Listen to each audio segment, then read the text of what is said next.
There's hair in my mouth and on my hat. Really? Tabor, no. Let's go. Let's go. Dog mom life. Up. Good girl. Wanna say hi?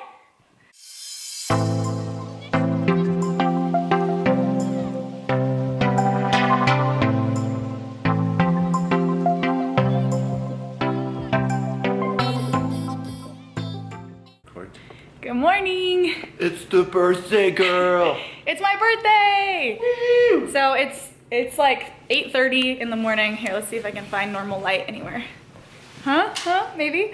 Sam's going skiing because he has to work, and I am gonna go to spin class with a couple of my girlfriends, and then go to breakfast, and then go snowboarding, and then Sushi. And then sushi.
Officially evening now. It's such an amazing day. I'm my version of dressed up, which just means not wearing stretchy pants. We're headed out to a sushi dinner to seal the deal on an amazing birthday. See you guys tomorrow. Good morning. I had so much fun sharing my birthday with you guys. I'm super excited to see what 28 has in store for me. And I really love actually that my birthday lies right before the new year. I used to hate it as a kid because, you know, it was like all caught up in all the other things. But now as an adult, I really like that I get this opportunity to have this fresh start, not only with like a new age, but a new year. They kind of go hand in hand. And so really that's what I want to take the rest of this video to talk to you guys about is New Year's resolutions, setting goals, things like that. Because I find that this is the time of year where that's what people have in mind is setting resolutions, getting healthier, getting, you know, whatever it might be. But it seems like people really struggle with keeping their resolutions. And I have a couple of tips and tricks I want to share with you as to why I think that's the case. So I have two kind of pieces to today's conversation. The first piece is how to set a type of goal that will be much easier to keep yourself accountable to. So I think that a lot of times we get really caught up in like the end result of what we want to do. And so that's how we set our goals. And that generally actually sets ourselves up for failure because we don't have so much control over the end result of things. So I want to talk to you a little bit about the type of goals that'll be easier to set. And then the second piece is how, once you set those goals, to keep yourself accountable, how to keep yourself from falling off the bandwagon. It's something like 92% of New Year's resolutions have totally gone out the window by the end of January, literally by the end of the year. So the first thing is what type of goals to set. And there's tons of stuff on like SMART goals or whatever. And so I'm not going to go into any details on that today, but I want to talk a little bit about setting goals that are based on the things you do have control over. So what we do have control over is our output. A lot of times when we think of setting goals, we're like, okay, in 2019, I want to get into the best shape ever. And that's an awesome goal, but how do you check in with that, right? How do you know if you actually did that or not? Okay, so the piece that we do have control over is what we're gonna do to get there. So say our goal is to get healthy in 2019 or get in the best shape of our life in 2019. Instead of having that be the goal, let's set the goal to be how many times you want to hit the gym, right? Or what you want to do for your health, for like your nutrition component. So let's take the gym side of it, and we can use me as an example because, you know, honestly, I'm such an active person that I've never been one to get into like a gym routine. I've always just like, oh, my activities are enough. But this year I really want to get into the best shape of my life, and I want to bring you guys along on this fitness journey. It's not really something I've ever really shared with the world before, but I feel like I want to start to really take ownership of that and get as strong as possible. So for 2019, it actually started already. I'm on week 2. But my goal is to go to the gym 3 days a week, do like weight training 3 days a week, and then go to a spin class 3 days a week. And when I'm traveling, I'm gonna be kind to myself and do as much as I can. It'll be easier, I think, to do the gym than the spin class while I'm gone. But for the most part, you know, that's my goal, especially while I'm home, 6 days a week, 6 mornings a week. You know, it's not a big time commitment. You know, my gym sessions are only 30, 45 minutes, and my spin classes are also only 45 minutes, but it's a great way for me to stay committed to getting myself on track. So I don't really have control over what the end result will be, but I do have control over if I actually show up to the class or to the gym those mornings, and from there, the results will come. So that's what I mean by setting your goal to be like what you're gonna do to get there, and then I can also check back in and be like, well, did I go to the gym 6 days a week? Did I follow through with that goal? So those types of goals are a little bit easier to check in with than versus like, I'm gonna get in the best shape of my life, right? So another example could be social media, right? Everyone wants to grow their social media, everyone grow their Instagram, YouTube, whatever it might be. So a lot of times people will say like, okay, well, I'm gonna get 10,000 followers, you know, in 2019, that's my goal. But here's the thing, you have no control over how many people end up following your channel. It's really like, there's so many things beyond your control with it. And so what you do have control over is your output. So maybe if it's with Instagram, you're gonna put out one piece of content every single day, 7 days a week, or you're gonna put out one piece of content 6 days a week, and that's gonna be your goal, and that consistent effort over time is gonna start to build your following. Obviously, you can learn things about the algorithm and start to, you know, engage more and build your page in that way. There's gonna be some things that you learn, but you don't have control over how many people end up following you, so setting that as a goal is just really setting yourself up for failure. So like for me, starting this YouTube channel, I started out way overly ambitious and was doing 3 videos a day, and I'm just, you know, too busy with my you know, with my job and my work and creating content and still trying to have a life. And so my goal for 2019 is not any sort of like end result of like how many YouTube subscribers I'm gonna have. All it is that I wanna put out a piece of content once a week. I wanna put out 1 video a week for 2019, and I'll see where it takes me. So does that make sense to you guys, right? Really working on the things that you do have control over, and then letting the rest sort itself out. And it's not to say that you can't have intentions out there. I think it's amazing to have intentions, but I think if you set your goals to be those things, those end result things, we're really just setting ourselves up for failure because we don't have control over that.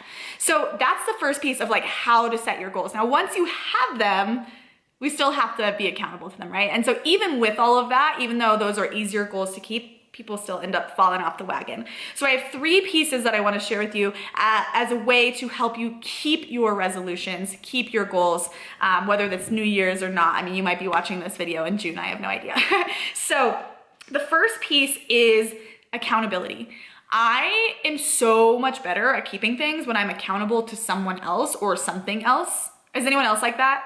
Right? Like if you're in a group project, like you'll do your work, but if you're like on a solo project, you know, it's debatable, right? Or if you're like in a group workout class, like you'll show up and you'll do whatever. So if you are like me, finding someone to be accountable with you is really awesome, like an accountability buddy. And this is not someone who's like, oh, no worries, you fell off the wagon. This is someone who's gonna be like, come on, girl, let's do this. You said you were gonna go to the gym. This is someone who's gonna actually keep you accountable and not just kind of let it slide, right? So actually be accountability buddies. Another thing is like, we live in a day of like, you know, technology where there's tons of apps, and it's not quite as strong as having an actual human check in with you. But I do have, you know, like there are apps in here where you can plug in, you know, if you did your workouts or whatever, the place where I actually get my workouts from, like it records if I did it for the week, so I can see like, did I do my workouts that week? And so to me, that's almost enough external accountability to keep me on track, but it is helpful. It's more helpful for me when I have like an extra person who I'm checking in with. So maybe use an app, maybe find a human, but if you find a human, don't be nice on, don't be like too soft on them, right? Like be honest. The second piece is schedule it in. So for me, if it doesn't end up in my calendar, it's really unlikely that it's gonna happen. So I have every single morning, Monday through Saturday, I have my workouts scheduled in. It's on my calendar. And you know, I work from home, I work for myself. And so like my calendar is my life. And I feel like sometimes when you work normal jobs, you might not have things so scheduled in the way that I do. But whatever your version of scheduling it in is, put it on your calendar. Like make it happen. If it's like if you want to go to classes in the morning, sign up for the classes a week ahead of time. Make sure you go, make it happen, make yourself accountable, right? And then the last piece is kind of a little different, but it's affirmations. So a lot of the reasons why we don't achieve our goals is not because we don't have the means or we don't have the heart or we don't want it enough.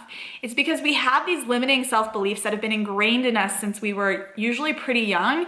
And so have you guys ever had like that experience where there's just this like threshold where you like get so close to whatever the goal is and you always end up finding some sort of obstacle or excuse or challenge that comes up right at that spot. You don't ever seem to quite be able to make it past that threshold.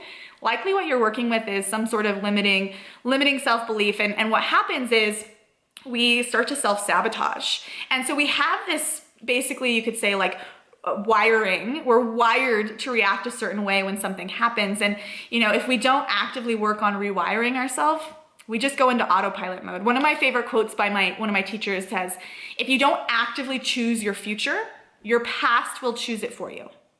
If you don't actively choose your future, your past will choose it for you. And so affirmations are a way that we can start to rewire our brain and start to choose our own future. So I do a stack of affirmations pretty much every day. I'll read you guys the first one just to give you kind of an idea.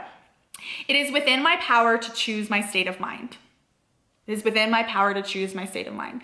So I have always been someone who like one small thing happens and I spin out on it. You know, I get like a rude Instagram comment or like a weird message or whatever it might be, or someone doesn't like what I put. And instead of like being like, okay, that's their opinion and I move forward and I don't let it affect me and I just choose to be like, okay, you know, and move forward, I spin out. I'm like, well, what if and what if and what if? And I end up in this downward spiral. So this to me, this affirmation has been really, really powerful and help me reminding myself that in the moment I can choose differently. So if I'm feeling stressed or sad or whatever, that I can choose again.